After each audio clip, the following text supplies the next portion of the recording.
우리 지난 시간까지 이론에 대해서 쭉 설명을 드렸습니다. 그래서 이론은 저희가 R 프로그래밍 할 때 이미 했던 내용인데 저희가 시간이 많이 지나서 잃어버렸을 수가 있으니까 한번 복습을 했고요.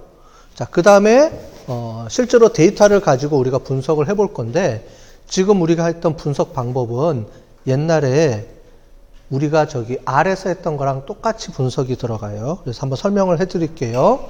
R에서 했던 기억이 나죠? 우리가 은행에서 마케팅 활동을 해가지고 대출에 대한 마케팅 홍보 캠페인을 보내면 그거를 누가 수락할지 수락하지 않을지를 우리가 분석한 게 있었어요. 그거를 의사결정 나무 트리를 이용해서 분석한 방법이 있습니다. 그래서 타겟 마케팅에 대한 거고요. 총 데이터는 5,000개 데이터예요. 5,000개 데이터고 성공률이 9.6%, 즉 억셉트를 수락한 사람이 5,000명 중에 480명이고요. 나머지는 수락하지 않았죠. 그렇죠? 4,500명 넘게는.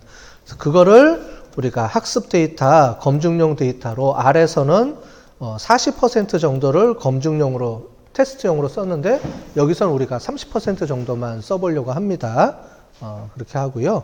나머지는 우리가 옛날에 했던 내용을 복습하면 여기 보시는 것처럼 보면 뭐죠? 이 억셉턴스가 개인 대출 론이 요거죠. 요게 억셉턴스예요.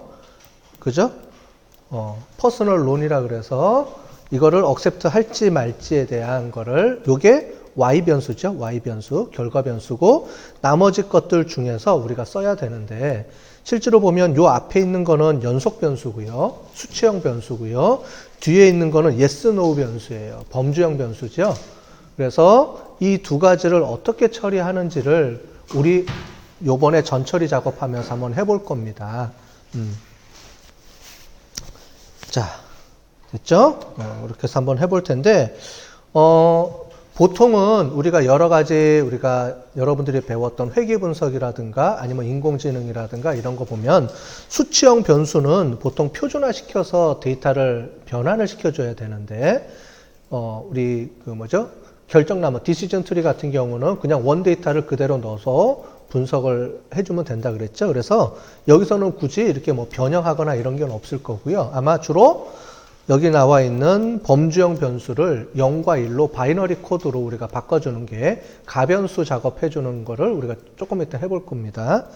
그렇게 해서 우리가 한번 해볼 거예요. 여기 있는 게 실제 데이터, 엑셀 데이터를 갖고 와서 우리가 해볼 겁니다.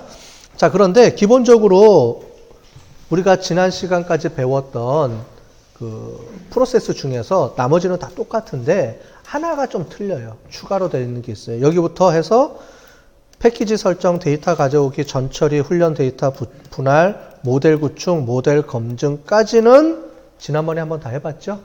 그래서 오늘 어떻게 할 거냐면은 이거를 카피해서 쓸 거예요. 여러분들 처음부터 치는 거 아니에요? 카피해서 그거를 수정하는 작업하는 걸 오늘 해볼 겁니다. 그러니까 우리가 앞으로 이제 이런 데이터들을 이제 이런 전체 절차를 우리가 딱 만들어 놨잖아요. 그 틀을 이용을 해서 데이터만 수정 작업해서 바꿔주는 방법을 계속 해볼 겁니다. 그래서 첫 번째가 시간이 좀 많이 걸렸죠. 그런데 뒤부터는 그걸 가지고 어떻게 전처리 작업만 하고 데이터 파일 작업 처리만 해주는 것만 하면은 나머지는 금방금방 할 건데 오늘 추가로 하나 할 게 더 있어요. 여기까지는 우리가 해봤어요. 제일 마지막에 있는 거 최적화하는 게 있습니다. 최적화하는 걸 오늘 해볼 겁니다. 이건 안 해봤어요. 이건 안 해봤는데 어떤 중요한 방법들마다 최적화하는 게 들어가 있는 게 있어요. 뭐냐면 옵션이 있어요. 옵션. 그래서 의사결정 나무 트리에서 이론에서도 우리가 한번 설명을 드렸는데 우리가 최적화 나무 뎁스를 우리가 결정을 해야 돼요. 그래서 몇 개로 나뭇가지를 쳤을 때 정확도가 제일 높을 거냐. 근데 이게 훈련용 데이터셋하고 테스트용 데이터셋을 보면서 우리가 그거를 체크를 해나가야 되기 때문에 그런 걸 우리가 최적화하는 방법이라고 하는데 파이썬에서는 그 작업할 수 있는 하이퍼 파라미터라고 우리가 얘기를 하거든요. 하이퍼 파라미터를 처리하는 기법이 들어가 있어요. 그래서 그거를 가지고 오늘 해볼 겁니다. 자, 우리 책에 있는 내용은 기본적으로 우리가 전체적으로 이 설명을 주로 많이 해놨죠. 그리고 원래 이 안에 들어가 있는 그 아이리스 데이터라든가 와인 데이터라든가 이런 데이터를 가지고 우리가 간단하게 설명 위주로 해가지고 쭉 포맷이 짜져 있어요. 그런데 우리가 실제로 분석하려고 그러면 그걸 이용해서 우리가 이런 식으로 이런 절차들을 가지고 실제로 데이터 분석이 들어가야 된다 그랬죠. 그래서 오늘도 마찬가지로 전체적인 데이터 프레임을 절차는 우리가 분석 절차를 따라 가지고 하고요. 이 각각에 대해서 뭐 학습고 오늘 여러 가지 배우는 내용들이 좀 있습니다. 이런 내용들은 우리 책에 있는 내용을 기반으로 해서 나중에 여러분들이 좀 더 좀 더 이제 이해하고 싶으면은 그 내용을 챕터를 찾아가서 좀 읽으면 도움이 좀 많이 될 거예요. 그렇게 해서 진행을 하도록 하겠습니다. 자, 먼저 기본 패키지 한번 쭉 설명을 드릴게요. 기본 패키지 갖고 오고 데이터 갖고 오고 하는데 데이터가 아까 전에 봤던 것처럼 설명드렸던 것처럼 좀 복잡한 데이터예요. 실제 데이터니까. 그렇기 때문에 이걸 어떻게 처리하는지를 우리가 갖고 올 겁니다. 그래서 이렇게 데이터 전처리 작업하는 게 오늘 조금 복잡할 거예요. 그래서 이걸 해주고 그 다음에 모델 구축해주고 그 다음에 모델 검증 해주는 것까지 해서 하는데 오늘 좀 특별한 게 요게 있어요. 이게 우리가 디시전 트리를 이용해서 하는 내용인데 요 그래프가 있습니다. 우리 R에서는 그래프 하는 것들이 많이 나오죠. 그죠? 인공지능도 그렇고 이런 분석 기법들마다 그래프를 지원을 많이 해줘요. 그런데 파이썬 같은 경우는 그래프 지원이 잘 안 됩니다.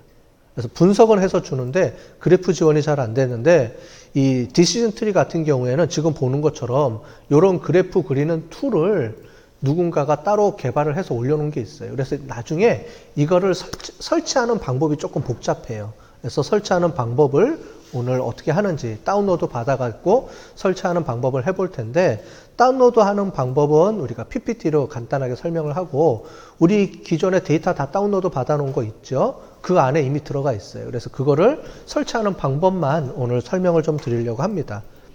그리고 이것만 그래프이 나와 있고요. 뒤로 넘어가면 다양한 방법들이 나올 텐데 그 방법들은 실제로 그래프가 많이 없어요. 그래서 그거는 조금 우리가 봐야 될 것 같아요. 그래서 뭐 교차 검증하는 방법이나 이런 것들은 나중에 좀 설명을 드리도록 하겠습니다. 하면서 자 아나콘다 3 들어가시고 PML 들어가시고요. 여기 지금 여러분들 제가 해놨지만 여러분들은 아마 없을 거예요. 그죠? 그래서 자 new 그 다음에 폴더 새로 만들어 보겠습니다. new 하고 폴더 새로 만들고요. 자, 폴더를 새로 만들고 자 폴더 클릭한 다음에 리네임 해가지고요. 이름을 바꿔줄게요. 여기에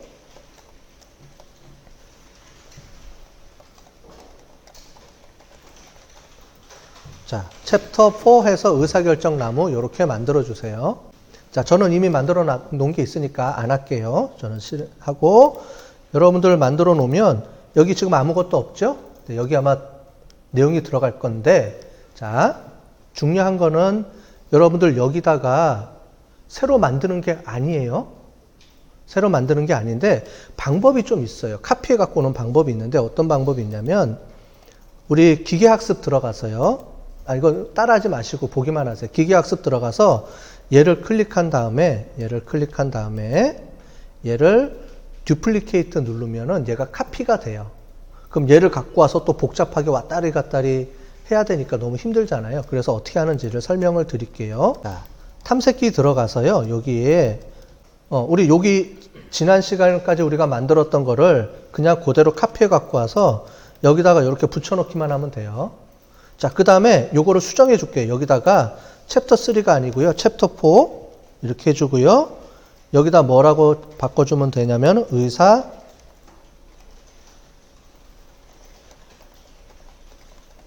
나무 이렇게 쳐주면 돼요.